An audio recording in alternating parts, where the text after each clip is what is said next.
عثمان دروازہ بند کر دی۔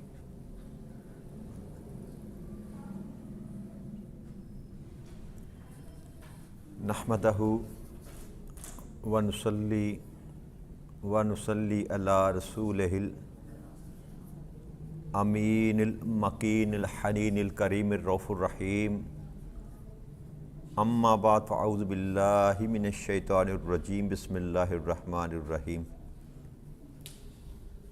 واجب الاحترام ساتھیو، اللہ تعالیٰ کا بے پناہ لطف و کرم اور اس کا احسان عظیم ہے کہ جس کی توفیق سے ہم اس کے ذکر کے لیے اس کے گھر میں جمع ہیں۔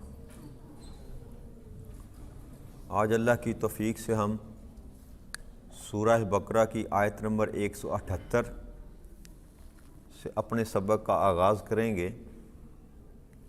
اس میں اللہ کریم نے ارشاد فرمایا، یا ایھا الذین آمنوا کتب علیکم القصاص فی القتل الحر بالحر والعبد بالعبد والانثى بالانثى فمن عفی لہ من اخیہ شیء فاتباع بالمعروف واداء علیہ بإحسان ذالک تخفیف من ربکم ورحمۃ فمن اعتدی بعد ذالک فلہ عذاب علیم۔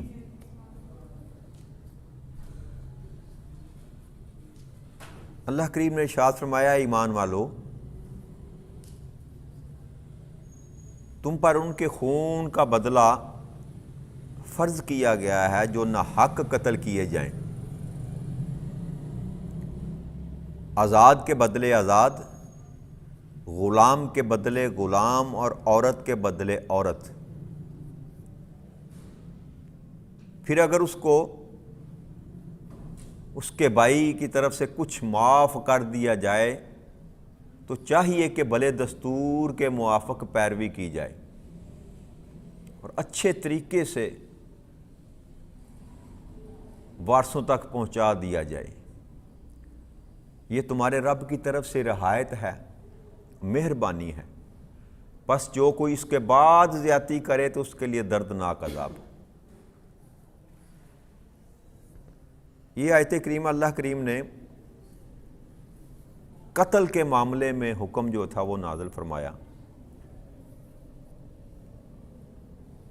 کہ آقا کریم صلی اللہ علیہ وسلم کی بعثت سے پہلے جو طاقتور تھا اس کا قانون چلتا تھا، جس کی لاٹھی اس کی بھینس والا معاملہ تھا۔ اور اس آیت کریمہ کا جو سبب تھا وہ اوس اور خجرج نامی دو قبیلے تھے یہود کے، جو مالدار تھے، بڑے طاقتور تھے۔ تو انہوں نے قسم یہ کھا رکھی تھی کہ ہم اگر کو ہمارے غلام کو بھی مارے گا تو ہم اس کے بدلے آزاد کو قتل کریں گے،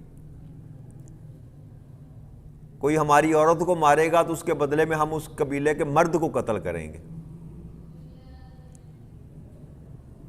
تو وہ جو عددی اکثریت ہوتی تھی یا مال کی اکثریت ہوتی تھی، اس سے اپنے قوانین کو اخذ کرتے تھے، یعنی جس کو برتری معاشرے میں حاصل ہے تو وہ سمجھتا ہے جو میں کہتا ہوں بس وہی قانون ہے۔ تو میں نے عرض کی تھی نا کہ وہ تورات کے قوانین کو جو حضرت موسیٰ علیہ السلام لے کر آئے تھے ان کو فراموش کر چکے تھے اور اپنی مرضی جو تھی نا وہ چلاتے تھے۔ تو اللہ کریم نے یہ حکم اب دے دیا کہ یہ سلسلہ اب چلنے والا نہیں، اب جو بھی قتل کیا جائے گا اس کا بدلہ قتل ہوگا۔ بھئی جو قتل کرنے والا ہوگا اس کو قتل کیا جائے گا، اور اگر آزاد قتل کیا گیا تو اس کے بدلے آزاد ہی قتل کیا جائے گا۔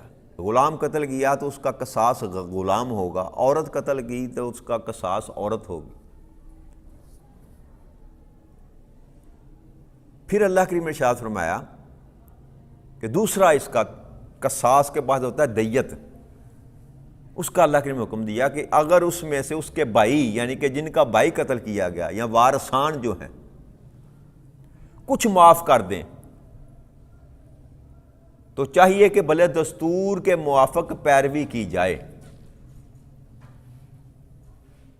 کہ اگر جن کا قتل کیا گیا اس کے وارث جو بھائی ہیں یا والدین ہیں، اگر وہ خون بہا لینے پر رضامند ہو جائیں تو احسن طریقے سے شریفانہ انداز کے ساتھ ان کے ساتھ معاملہ طے کر لیا جائے، اور پھر یہ فرمایا کہ اچھے طریقے سے ان تک پہنچا دیا جائے، کہ زور زبردستی نہیں۔ اب یہاں پر جن کا قتل کیا گیا ہے ان کی مرضی پر جو ہے نا دیت مقرر کی جائے گی، وہ جو چاہیں گے اپنی رضامندی سے۔ آپ نہیں ٹھونس سکتے کہ ہم ایسا ہی کریں گے، ایسا ہی دیں گے، نہیں۔ جن کا آپ نے خون بہایا ان کا خون بہا ان کی مرضی سے دیا جائے گا اگر وہ راضی ہوں تو، لیکن اگر وہ دیت لینے پر راضی نہیں تو پھر قتل کے بدلے قتل ہی کیا جائے گا۔ لیکن اس کا مطلب یہ نہیں کہ اگر کسی نے قتل کیا تو اس بندے کو اس کے خاندان والے قتل کر دیں گے۔ یہ ریاست کی ذمہ داری ہوتی ہے، یاد رکھیے گا۔ یہ جو قانون اللہ کریم نے وضع کیا نا، یہ نہیں کہ اگر کسی کے گھر والے نے کسی دوسرے گھر والے کو قتل کر دیا تو وہ دوسرے گھر والے اس گھر والے کو قتل کر دیں گے، ایسا نہیں ہے۔ اسلام سے پہلے قبائل کا دور تھا، اور جس کا جو جی کرتا تھا وہ کرتا تھا، اور قبائلوں میں اسی طرح چلتا تھا، ایک نے ایک قبیلے کا بندہ کیا، دوسرے نے دوسرے قبیلے کے جا کے 2 مار دی، جس طرح ہمارے بھی یہاں اللہ ماشاءاللہ ہوتا رہا ہے، ابھی بھی ہے۔ یہ جو جہاں پر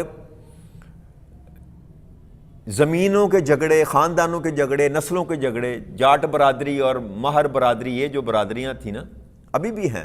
یہ گجرات کا ضلع مشہور ہے اس معاملے میں، ایک قتل کے بدلے میں پورا خاندان قتل کر دیا جاتا ہے۔ یہ اللہ کے احکامات کی خلاف ورزی ہے۔ انسان کو اللہ نے حق ہی نہیں دیا، جس کا قتل کیا گیا ہے اس کو یہ حق نہیں دیا گیا کہ وہ آگے بڑھ کر اس کا کوئی قتل کر دے، نہ، اس کا بدلہ جو ہے وہ ریاست لے گی۔ ریاست کے ذمہ یہ ڈالا گیا ہے کہ وہ اس کے بدلے میں اس قاتل کو قتل کرے۔ تو اب بدبختی ہماری یہ ہے کہ جس ریاست میں ہم رہتے ہیں یہاں پر سب سے زیادہ اگر کوئی مجبور ہے، کوئی لاچار ہے، کوئی کمزور ہے تو پاکستان کی عدلیہ ہے، پاکستان کا قانون ہے۔ یہاں طاقتور 10-20 قتل کر کے بھی آزاد گھومتا ہے، اور غریب آدمی کسی مرغی چوری میں 14 سال کا قید کاٹ آتا ہے اور اس کو کوئی پوچھنے والا نہیں ہوتا۔ تو یہ ظلم ہے، یاد رکھیے گا۔ جس کو اللہ کریم نے حاکم مقرر کیا، حکومت دی، اس کے ذمے ہے یہ کہ خون کے بدلے میں خون بہائے، اور یا پھر دیت اگر گھر والے راضی ہو جائیں تو ان کو دیت دلائی جائے۔ اور تیسری ایک اور بات ہے ہمارے ملک میں کہ صدر پاکستان رحم کی اپیل سنتا ہے قاتل کی، اور ہمارے ملک میں آئینی طور پر، قانونی طور پر صدر پاکستان کسی کے قتل کو معاف کر سکتا ہے، یہ بھی غیر شرعی ہے، یاد رکھیے گا۔ اللہ نے کسی کو اختیار نہیں دیا ماں سوائے ان کے جن کا مارا گیا۔ ہاں یہ ہو سکتا ہے کہ اگر جو مارا گیا وہ اس کا کوئی وارث نہیں ہے، لوارث ہے، جس کا کوئی والی وارث نہیں ہے، تو جس کا کوئی والی وارث نہ ہو اس کی وارث ریاست ہوتی ہے، حکومت ہوتی ہے۔ تو اس کا قاتل اگر پکڑا جائے تو اس قتل کو معاف کرنا چاہے تو حکومت کر سکتی ہے۔ جن کے وارث زندہ ہوں ان کو کوئی بھی معاف ان کے سوا نہیں کر سکتا۔ اگر آج صدر پاکستان کسی قاتل کو معاف کر رہے ہیں تو وہ اللہ کی شریعت کے خلاف جا رہا ہے، وہ قیامت کے دن جواب دہ ہوگا، اور وہ قتل جو ہے، وہ جو خون بہا، اس کا ذمہ دار وہ ہوگا جس نے اس کو معاف کیا۔ تو جیسے اور بہت زیادہ چیزیں ہیں جو شریعت کے خلاف ہماری شریعت میں، معاشرے میں، جیسے سود کا کاروبار ہے، جی، شراب ہے جو بنائی جاتی ہے سرکاری سطح پر، مری بریو جو فرم ہے وہ پاکستان، گورنمنٹ آف پاکستان کی ہے، جس میں شراب بنائی جاتی ہے اور سیل کی جاتی ہے۔ اسی طرح سود کا کاروبار ہے، پاکستان کے بینکوں میں سود کا کاروبار کیا جاتا ہے، دنیا سے قرضے لیتے ہیں، سود پر لیتے ہیں، سود پر دیتے ہیں۔ اسی طرح یہ بھی ہے کہ شریعت کے خلاف ہے، حالانکہ میں نے آپ سے عرض کی تھی پاکستان کے آئین کے پریمبل میں، دیباچے میں یہ لکھا جا چکا ہے کہ کوئی بھی قانون جو ہے وہ قرآن و سنت کے خلاف نہیں بنے گا۔ قانون یہ ہے پاکستان کا، لیکن مانتے نہیں ہیں۔ جیسے ہم نہیں مانتے ویسے حکومت والے بھی مانتے نہیں ہیں۔ سارا کچھ ہو رہا ہے، بے حیائی ہے، فحاشی ہے، عریانی ہے، بے غیرتی کا بازار گرم ہے، جھوٹ ہے، ملاوٹ ہے، کساد بازاری ہے، سود ہے، شراب ہے، زنا ہے، سارے کے سارے دندے چل رہے ہیں۔ اور کس ملک میں؟ اسلامی جمہوریہ پاکستان میں۔ لیکن اس کا مطلب یہ نہیں ہے کہ یہ جائز ہو جائیں گے۔ جب اللہ نے کہہ دیا تو پھر اللہ کے حکم کے آگے کسی اور کا حکم چل نہیں سکتا۔ اب جو اللہ کے حکم کے خلاف جائے گا وہ قیامت کے دن اپنا بندوبست کر لے، چاہے وہ ملک کا سربراہ ہے یا کوئی بھی ہے۔ تو یہ نہیں ہے کہ کسی نے قتل کیا تو آپ بڑھ کر اس کو قتل کر دیں، یا حکومت چاہے تو اس کو معاف کر دیں۔ یہ دونوں ہی طریقے خلاف شرع ہیں۔ قتل کا بدلہ قتل کیا جائے گا، لیکن قتل کون کرے گا؟ حاکم وقت کرے گا، سزا حاکم وقت دے گا اس کو۔ اور دیت کا آپ کو اللہ کریم نے اختیار دیا ہے کہ آپ اگر چاہیں معاف کرنا تو آپ خون بہا لے لیں، یہ بھی سزا ہے نا جی۔ اگر کسی نے قتل کر دیا تو آپ اس سے 10 20 25 30 لاکھ روپے اگر لیتے ہیں جو اس کی اوقات کے بڑھ کر ہے، تو یہ بھی ایک چھوٹی سزا نہیں ہوتی۔ مالی طور پر کسی کو اتنی بڑی سزا دینا جان کے بدلے، جان کی قیمت تو نہیں ہے، یہ ایک سزا ہے، یاد رکھیے گا۔ کہ تو بچنا چاہتا ہے موت سے تو پھر اس کا خون بہا تک دے دے، جن کا قتل کیا گیا ان کو دے دے، کسی کا باپ ہے، کسی کا بیٹا ہے، کسی کا بھائی ہے، تو وہ خون بہا۔ اللہ نے یہ دوسرا طریقہ دیکھا، یہ کہ یہ رضامندی جو ہے وہ خالصتاً جن کا قتل کیا گیا ان کی ہے، باقی کسی اور کو اختیار اللہ کریم نے نہیں دیا۔ اور پھر یہ فرمایا کہ اچھے طریقے سے، دونس داندلی سے نہیں، کہ جو حاکم وقت ہوتے ہیں نا وہ کہتے ہیں پھاڑو 1.5 لاکھ روپیہ 2 لاکھ بندے مار دیے، اور پھر وزیر اعظم ہے یا وزیر اعلیٰ ہے، جو دل کیا جا کے دبا کے پولیس کو ساتھ لیا، ایس پی کو ساتھ لیا، ڈی آئی جی کو ساتھ لیا، جا کر 1 لاکھ 2 لاکھ دے کر ان کو خاموش کرا دیا، پرچہ واپس لے لو۔ یہ ہوتا ہے ہمارے معاشرے میں۔ چودھری صاحب، کونسلر صاحب، چیمہ صاحب گئے تھانے اور دبایا، غریب ہے، مزارہ ہے، تو دبا کر اس کو لیے 1 لاکھ روپیہ پکڑ پا چھوڑ، پرچہ کینسل کرو، پرچہ کینسل ہو جاتا ہے۔ یہ ظلم ہے، یاد رکھیے۔ اگر اس نے اپنے دل سے معاف نہیں کیا تو وہ معافی، وہ قتل میں ہی برقرار ہے۔ چاہے آپ نے اس کو 1 لاکھ دے کر پرچہ کینسل کروا لیا، وہ تو کروا لیا آپ نے، لیکن اللہ کے ہاں جب آپ کا دربار وہاں لگے گا، عدالت لگے گی، تو اس قتل کا بدلہ لیا جائے گا، یاد رکھیے۔ یہ فراڈ ہم دنیا میں کر سکتے ہیں، اللہ کے ساتھ دھوکہ اور فریب نہیں کیا جا سکتا۔ تو یہاں جو مرضی کر لیں، لیکن اللہ کا قانون، میں نے کل بھی عرض کی تھی کہ اللہ کا قانون بدلتا، اللہ کہتا ہے میرے کلمات تبدیل نہیں ہوتے۔ تم دھوکہ فریب جو کر سکتے ہو، مکر کر سکتے ہو دنیا میں کر لو، لیکن جب میری عدالت لگے گی تو میں عادل ہوں، میں عدل کروں گا۔ وہاں کوئی چودھری، چیمہ، چٹھا، خان صاحب، شاہ صاحب، وہاں کسی کی کوئی جا، پھر اللہ نے فرمایا یہ تمہارے رب کی طرف سے رعایت ہے اور مہربانی ہے، یہ جو جرمانہ دے کر اپنی جان بچا لینی، اللہ کہتا ہے یہ رعایت ہے اور مہربانی ہے میری۔ چلو ایک نے تو غلطی کی، قتل کر دیا، تو ضروری نہیں کہ دوسرے کی بھی جان لی جائے۔ ایک نے زیادتی کی ہے تو دوسرا زیادتی نہ کرے، یہ رحم ہے اللہ کریم کا، یہ مہربانی ہے کہ چلو ایک نے غلطی کی یار، نقصان کیا، تو تو ایسا کر، اب تو اس کی جان نہ لے، اس کو ویسے مالی طور پر جو ہے نا اس کو سزا دے دے۔ یہ رحم ہے، یہ رعایت ہے اللہ کی طرف سے۔ پھر فرمایا بس جو کوئی اس کے بعد زیادتی کرے تو اس کے لیے دردناک عذاب ہے۔ اب 2 قانون اللہ کریم نے بتا دیے، ایک قتل کے بدلے قتل اور ایک قتل کے بدلے دیت۔ اللہ کہتا ہے ان دونوں کے علاوہ اگر کوئی اس سے بڑھ کر کوئی زیادتی کرتا ہے تو اس کے لیے میرے پاس دردناک عذاب ہے۔ کہ آپ کا ایک قتل ہوا اور آپ نے پورا خاندان قتل کر دیا،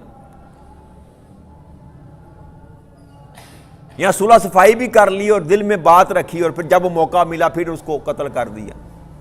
یہ اس طرح کے جتنے معاملات ہمارے معاشرے میں ہیں، یہ سارے کے سارے اللہ کریم کہتا ہے یہ اس کا تم پر دردناک عذاب ہوگا، کیونکہ میں نہیں بھولتا، تم بھول جاؤ گے لیکن میں نہیں بھولتا، میرے پاس ہر چیز لکھی ہوتی ہے، کہ تم کرتے بعد میں ہو، لکھنے والے پہلے لکھ لیتے ہیں۔ یہ دردناک اللہ نے فرمایا عذاب دوں گا اس کو، جو اب ان احکامات کی خلاف ورزی کرے گا۔ پھر اللہ کریم نے ارشاد فرمایا وَلَكُمْ فِي الْقِصَاصِ حَيَاةٌ يَا أُولِي الْأَلْبَابِ لَعَلَّكُمْ تَتَّقُونَ۔ اور یہ جو قصاص میں نے مقرر کیا ہے نا، یعنی کہ خون کے بدلے خون، اللہ کریم کہتے ہیں اس میں تمہارے لیے زندگی ہے، اور اے عقل مند لوگوں تاکہ تم خون ریزی اور بربادی سے بچ جاؤ، لعلکم تتقون، تاکہ تم تقوی والے بن جاؤ۔ کہ کسی نے قتل کیا تو اس کے بدلے میں جس نے قتل کیا اگر اس کو قتل کر دیا جائے تو دشمنی ختم ہو جاتی۔ جن کا مارا گیا ہے پنجابی چندر ٹھنڈ پی جاندی کہ چلو ہمارا گیا تھا تو اس کو سزا مل گئی، تو وہ معاملہ آگے نہیں چلتا، آگے نہیں بڑھتا۔ ہمارے ہاں اس لیے دشمنیاں زیادہ چلتی ہیں کہ ہمارے قوانین جو ہیں وہ اتنے کمزور ہیں کہ قتل کرنے کے بعد بھی وہ بندہ جو ہے وہ دوسرے تیسرے ماہ پیسے دے کر، رشوت دے کر، فرض کروا کے قتل کرنے والا باہر آ جاتا ہے، اور جن کا قتل کیا جاتا ہے ان کی آنکھوں کے سامنے گھومتا ہے، اور بازو کھول کر چوڑا ہو کر چھاتی تان کر گھومتا ہے۔ تو پھر اس گھر میں سے کوئی بچہ، کوئی بھائی، کوئی باپ کو غیرت آ جاتی ہے، غصہ آ جاتا ہے، اور اس طرح پھر یہ دشمنیاں بڑھ جاتی ہیں۔ اگر وقت پر ہی جس نے قتل کیا اس کو سزا دے دی جائے تو دشمنی آگے بڑھتی نہیں ہے۔ اللہ نے فرمایا اس میں زندگی ہے، اگر سمجھو تو اس میں تمہارے لیے زندگی ہے، کہ باقی جو معاشرے میں لوگ ہیں وہ اس عذاب سے بچ جائیں گے۔ جس نے ظلم کیا، جس نے زیادتی کی، اس کو فوراً سزا دے دی جائے۔ یہ عرب و معاشرے میں کیوں اس طرح قانون سخت ہے نا، وہاں پر عقیدہ ان کا کوئی بھی ہے، ایک قانون سخت ہے ان کا، کیا؟ جس نے قتل کیا 8-10 دن کے اندر اندر فیصلہ کرتے ہیں، اور جمعے کے دن اس کا سر اتار دیتے ہیں اور چوک میں کھڑا کر کے۔ وہاں پر قتل کرنے کی ریشو کم ہے۔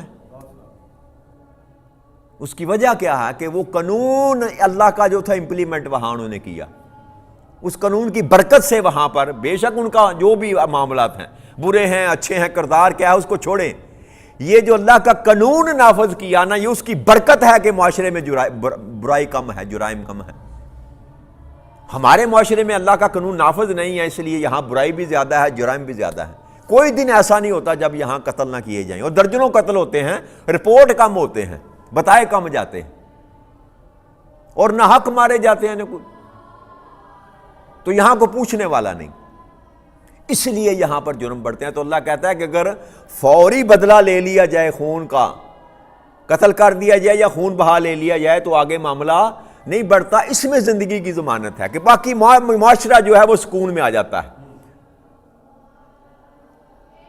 اور پھر اللہ نے فرمایا عقل مندو یہ اس لیے ہے تاکہ تم تقوی والے بن جاؤ، متقی بن جاؤ۔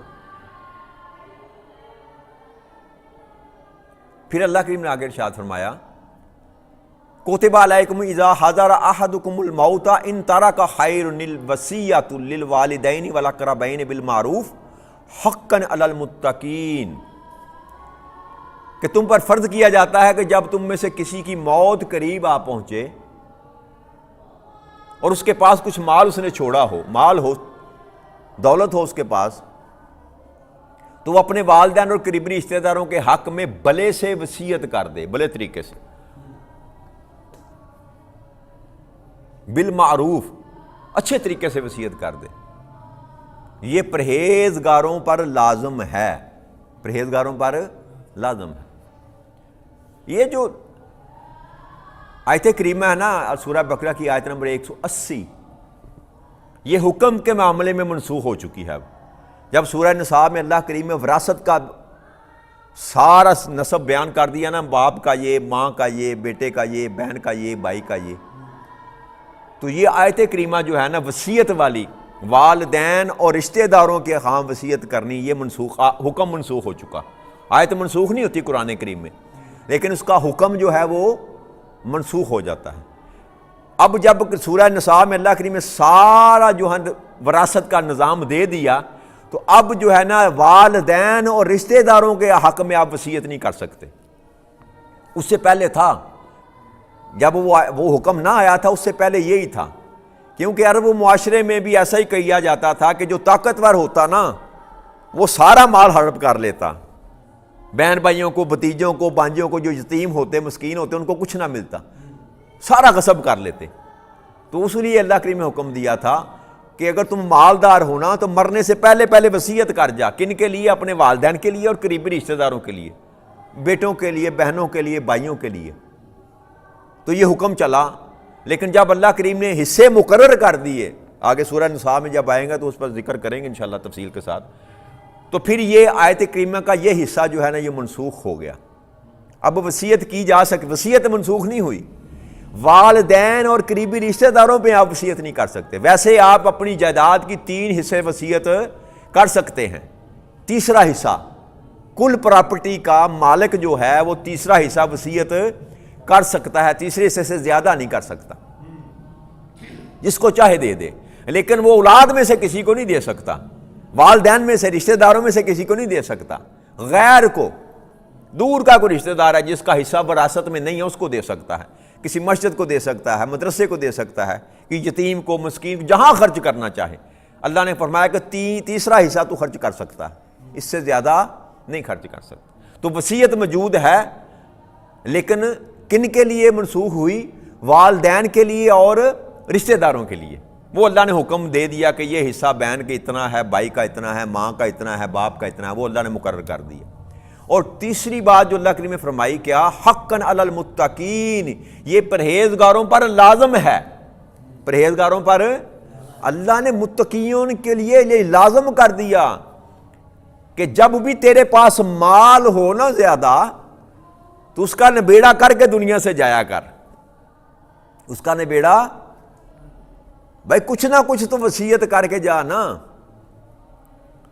تو یہ جو ہے نا مال کی وصیت کرنا، مال کو اللہ کے راستے میں دینا، یہ اللہ کی مرضی سے تقسیم کرنا، یہ اللہ نے کہا یہ متقیوں پر فرض کیا گیا، حقاً المتقین، یہ پرہیزگاروں پر حق ہے، واجب ہے، فرض کر دیا گیا۔ اس معاملے میں جو ہے نا بندہ اپنی مرضی نہیں کر سکتا، حق تلفی نہیں کسی کی جا سکتی۔ یہاں حضرت آقا کریم صلی اللہ علیہ وسلم سے ایک حدیث نقل ہے کہ حضرت صحابی تھے، تو وہ موت کا وقت ان کا قریب تھا، تو انہوں نے آقا کریم صلی اللہ علیہ وسلم سے پوچھا کہ یا رسول اللہ صلی اللہ علیہ وسلم، کیا میرا مال ہے اور میری اکیلی ایک بیٹی ہے، تو کیا میں وصیت کر سکتا ہوں مال کو؟ آدھا حصہ؟ آپ نے فرمایا نہیں کر سکتے تم، تیسرا حصہ نہیں کر سکتے، ہاں 1/3، ہاں 1/3 تم کر سکتے ہو، تیسرا حصہ تم وصیت کر سکتے ہو۔ اس سے زیادہ اگر کوئی کرے گا تو وہ ظلم ہوگا، وہ ظلم ہوگا۔ آپ وراثت کسی کی کینسل نہیں کر سکتے، یاد رکھیے گا۔ جب اللہ نے قانون دے دیا نا، اب میں اگر دنیا سے چلا جاتا ہوں، جانا تو میں ہے، تو میں جو چھوڑ کر جاؤں گا اس میں سے میرے حصے دار جو ہے نا میرے بچے ہیں، میں کسی کو پسند کرتا ہوں یا نہیں کرتا۔ یہ جو عاق نامہ ہے نا، یاد رکھیے گا، اس کی شریعت میں کوئی گنجائش نہیں۔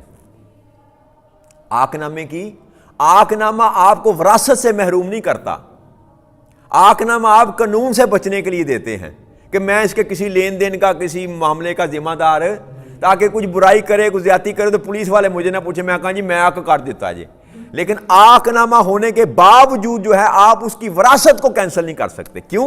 کہ وراثت کا حکم اللہ نے دیا ہے، اور اللہ کا حکم فوقیت رکھتا ہے۔ آپ اس کو عاق کر بھی دیں نا، لیکن جب آپ دنیا سے چلے جائیں گے تو وہ اتنا ہی حقدار ہے جتنا آپ کا کوئی دوسرا بھائی حقدار ہے۔ تو اللہ نے حق مقرر کر دیے جو وہ اللہ کے حکم سے ہے، اس کو آپ چینج نہیں کر سکتے۔ آپ کو کوئی بیٹا پسند ہے، اس کو آپ زیادہ نہیں دے سکتے، آپ کو جو ناپسند ہے اس کو آپ کم نہیں دے سکتے، یہ آپ کر ہی نہیں سکتے، اللہ نے آپ کو اختیار ہی نہیں دیا۔